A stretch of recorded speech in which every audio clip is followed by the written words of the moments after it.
பூலோகமெல்லாம் காப்பவன் நீயே, பூவான நெஞ்சம் கொண்டவன் நீயே, காலங்கள் யாவும் கடந்தவன் நீயே,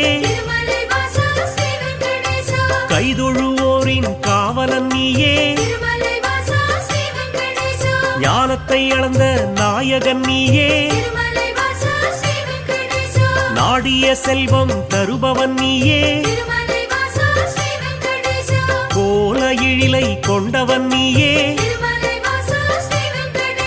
கோவிந்தா என்றால் அருள்பவன் நீயே,